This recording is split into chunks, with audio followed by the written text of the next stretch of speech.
தாய் தமிழ் உறவுகளுக்கு அன்பு வணக்கங்கள். உடம்பில் எங்கே காயம்பட்டாலும் கண் அழுகுது.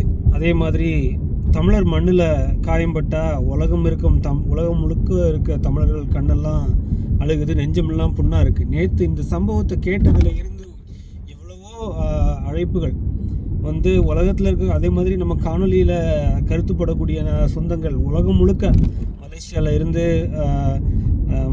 ஹாலண்டில் இருந்து, கேனடாவிலேருந்து, தஞ்சாவூரில் இருந்து, கன்னியாகுமரியில் இருந்துன்னு சொல்லி உலகம் முழுக்க இந்த வழி எல்லாரையும் ஒன்றிணைக்கு.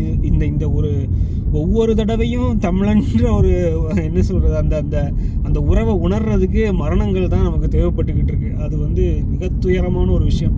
ஒரு இடத்துல ஒரு மனிதனுக்கு மரணம் ஏற்படும் பொழுது, ஒரு சம்பவம் ஏற்படும் பொழுது தான் நமக்கு அந்த துடிப்பு வருது, அந்த ஒரு வேதனை வருது. அப்படின்னா ஒவ்வொரு வாட்டியும் நம்ம எவ்வளோதான் நம்ம உயிரை காவு கொடுக்குறது. நம்ம இந்த அரசியலை கையில் எடுத்து மக்களை போராட விடாமல், மக்களை போராட வேண்டிய அவசியம் இல்லாமல் செய்ய வேண்டிய ஒரு அரசு தேவைப்படுது. அதுக்கு இவ்வளவு நீங்கள் உண்மையை சொல்லப்போனால் திராவிட கட்சியும் இந்த மாதிரி அடக்குமுறைகளை, ஒவ்வொரு கட்சி, இப்போ நாம் தமிழர் கட்சியும் அடக்குமுறைகளை சந்திச்சது. திமுகவும் ஆட்சிக்கு வர்றதுக்கு முன்னாடி இந்த காங்கிரஸை எதிர்த்து களத்தில் பல்வேறு அடக்குமுறையை சந்திச்சிருக்கோம். அப்போ இந்த அடக்குமுறைகள் நிச்சயமாக தவிர்க்க முடியாத ஒன்று. அதை கடந்து வந்தவர்கள். இப்போ என்னையெல்லாம் கேட்டீங்க அப்படின்னா, வயலில் வரப்பில் நடந்து போகும்போது நான் எங்கள் அப்பா முன்னாடி நடந்து போவார், அந்த பாதத்திலேயே நானும் அடி வச்சு நடந்து போவேன். அந்த வலிக்கு விழாமல் போகிற வழி எங்கள் அப்பா ஏற்கனவே கண்டுபிடிச்சி வச்சுருக்காரு. எப்படி அதில் வலிக்கு விழாமல் நடந்து போகணுங்கிறத எனக்கு முன்னாடியே போய் எனக்கு பாதையை போட்டு வச்சுருக்காரு. அந்த இடத்துல நான் கால் வச்சு போகும்போது அந்த இலக்கை போய் அடையிறேன். அப்போ நீங்கள் எதை கேள்வி கேட்கணும் அப்படின்னா, நீங்கள் சீமானவர்கள் முன்னால் நடக்கிறது யாருன்னு தாண்டி அவர் எடுத்து வைக்கிற அரசியல் தேவையா இல்லையா, அந்த இலக்கு சரியாக இருக்காங்கிறத மட்டும் நீங்கள் பார்த்து அதுக்கு நீங்கள் வலிமை சேர்க்கணும். நான் அதை திருப்பி சொல்கிறேன். நீங்கள் இன்னொன்று உணர்ந்துங்க. நீங்கள் ஒரு இடத்துல இவ்வளோ கூட்டத்தை கூட்டி, இது போக இதெல்லாம் நம்மளுக்கே பெரிய வலிமை இருக்கிற மாதிரி உங்களையே நீங்கள் உணர்ந்துக்கிட்டீங்கன்னா, அதுக்கும் உங்களுக்கு நான் டேட்டாக்கு பாயிண்ட் சொல்கிறேன். உங்களுக்கு இந்த கூட்டம் அப்படியே ஓட்டா நீங்கள் பெரிய அளவில் நீங்கள் நினைக்கிற அளவுக்கு திமுகவை தூக்கி போடுற அளவுக்கு ஓட்டாக மாறாதுங்கிறதுக்கான காரணங்கள் நிறையா ப்ராக்டிக்கல் ரீசன்ஸ் இருக்குது. இது ஒரு மமதையில் உங்களை உட்கார வைக்கும். ஏன்னா இந்த சோஷியல் மீடியா ஊடகங்கிறது ரொம்ப ஒரு குறுகிய வட்டம் தான். அதுக்குள்ளே ஒரு செக்டார் தான் அதுக்குள்ளே இருக்குது. அது கருத்து புரட்சி ஏற்படுத்துது, அதெல்லாம் சரி தான். ஆனால் திருப்பி இதில் வரக்கூடிய வியூஸு, இதில் வரக்கூடிய ஹைப்பு, இதில் வரக்கூடிய கூட்டங்கள், ஒரு இடத்துல நீங்கள் கூட்டத்தை காமிக்கிறது, அது அல்ல அரசியல். சிந்தனை, மக்கள் சிந்தனையில் மாற்றம் ஏற்படணும், மக்கள் அறத்தில் மாற்றம் ஏற்படணும், ஒவ்வொரு அரசு அதிகாரிகளும் தூய்மையாக மாறணும், ஒவ்வொரு வீட்டிலேருந்து வரக்கூடிய குழந்தைகள் அப்பழுக்கற்ற குழந்தைகளாக மாறி வரணும். இந்த மாதிரி பல விஷயங்கள் நடக்க வேண்டி இருக்குது.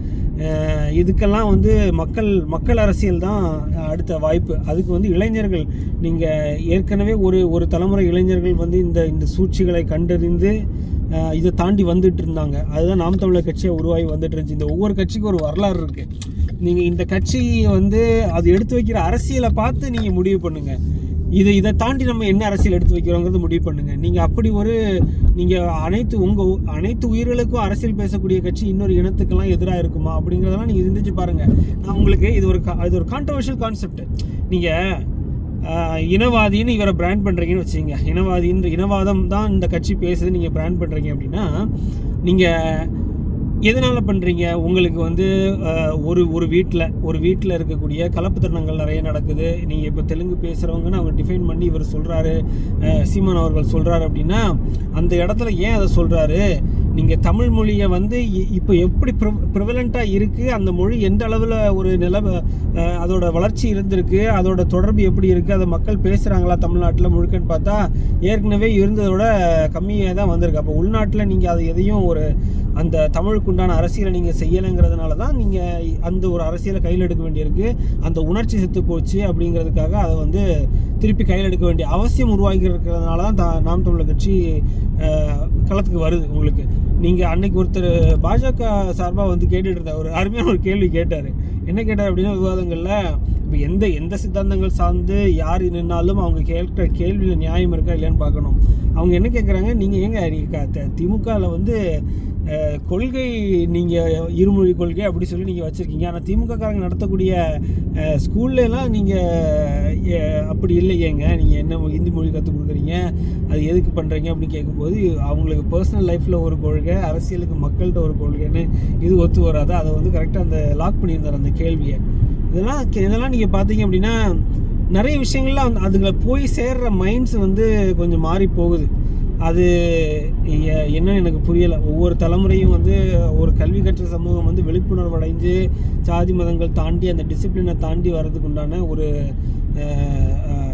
அது வாழ்க்கையில் கடைபிடிக்கிறதுக்கு உண்டான ஒரு பெரும்பாடு படணும். அதை பாடுபட்டு அதை சாத்தியப்படுத்தி தான் இந்த இந்த இந்த அரசியலை உருவாக்க முடியும். ஒரு டிசிப்ளின்டு சோஷியல் சர்க்கிளை, ஒரு சொசைட்டியை, ஒரு பொலிட்டிக்கல் ஃபோர்ஸை உருவாக்காமல் நீங்கள் வந்து ஒரு சமூகம் சக்ஸஸ்ஃபுல்லாக அதுக்கு அடுத்த கட்டத்துக்கு எவால்வ் ஆகாது. நீங்கள் சிந்திச்சு பாருங்கள், கருத்துக்களை பதிவிடுங்க. வாழ்க வளம்.